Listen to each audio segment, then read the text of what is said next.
नमस्कार मेरे प्यारे बच्चों। अब हम वीडियो 6 के माध्यम से हम कुछ सिंबल्स के बारे में पढ़ेंगे कि फर्स्ट एंगल और थर्ड एंगल के जो सिंबल है वो कैसे कैसे बनाए जाते हैं। जैसा कि पिछले वीडियो में आपने देखा है कि जो छोटा वृत्त है वो आपका 8 mm व्यास का और जो बड़ा वृत्त है वो 16 mm व्यास का आपको सर्कल खींचना है, यानी कि सम केंद्रीय वृत्त खींचने दो बनाने हैं आपको। इसके बीच में से हमको केंद्र रेखा खींचनी है, सेंट्रल लाइन जिसको हम बोलते हैं। और इसके आगे हमको क्या समझना है कि इसका जो केंद्र है आपका या सेंटर पॉइंट है, मिड पॉइंट है इस सर्कल का, इसके केंद्र से हमको बड़े व्यास के समान दूरी, बड़े व्यास का समान दूरी का मतलब ये हो गया कि इसका जो व्यास है, इस बड़े वृत्त का जो व्यास है वो हमारा कितना हुआ, छोटे वृत्त का व्यास हमारा था 8 mm का, ठीक है। तो बड़े वृत्त का व्यास हो गया हमारा 16 mm का। तो यानी कि इसका जो ये व्यास है इतना 16 mm, तो इस केंद्र से हमको 16 mm की दूरी पर, इस केंद्र से हमको 16 mm की दूरी पर एक रेखा खींचनी है, सीधी वर्टिकल रेखा खींचनी है। और वर्टिकल रेखा की जो लंबाई होगी वो भी होगी आपके बड़े व्यास के समान। बड़े व्यास का समान का मीन्स ये हो गया 16 mm के बराबर।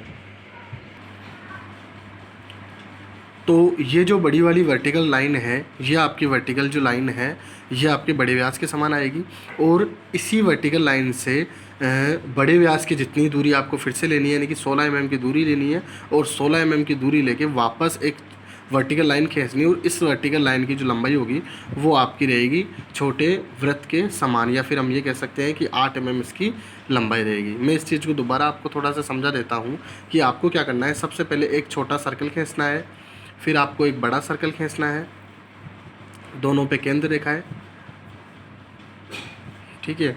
केंद्र से हमको केंद्र से हमको जो बड़े व्यास जो है, यानी कि बड़े वृत्त का जो व्यास है, ये वाली दूरी है, इतनी दूरी हमको इस केंद्र से लेनी है। यहाँ पे हमने सपोज कीजिए ये हमारी ये यहाँ पे दूरी आ गई, ठीक है।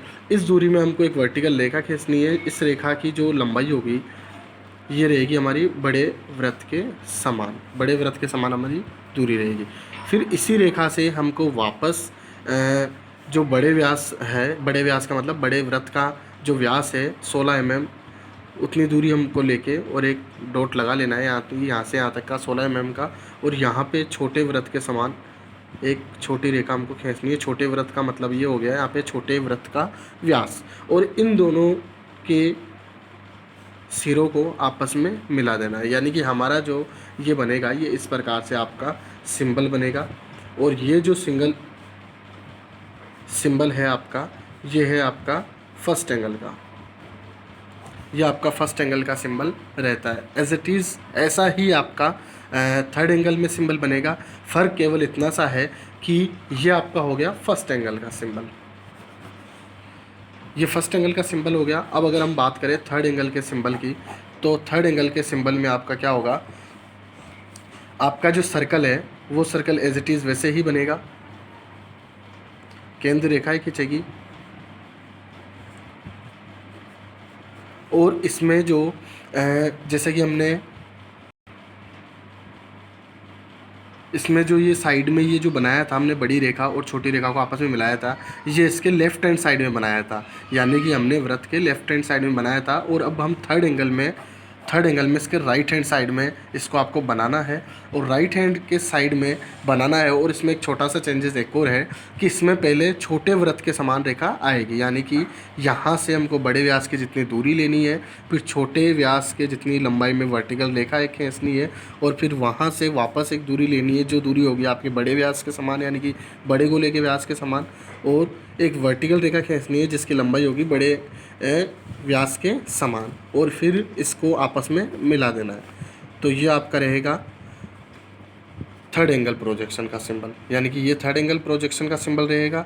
और जो पहले बताया था वो आपका फर्स्ट एंगल प्रोजेक्शन का सिंबल रहेगा। दोनों ही सेम बनेंगे, बस छोटा सा चेंजेस है। पहला जो चेंजेस होगा वो इसका राइट हैंड और लेफ्ट हैंड का रहेगा, और दूसरा जो चेंजेस है वो रहेगा आपका, इसमें पहले छोटी रेखा आएगी फिर बड़ी रेखा आएगी। और फर्स्ट एंगल में पहले बड़ी आ रही थी फिर छोटी रेखा आ रही थी।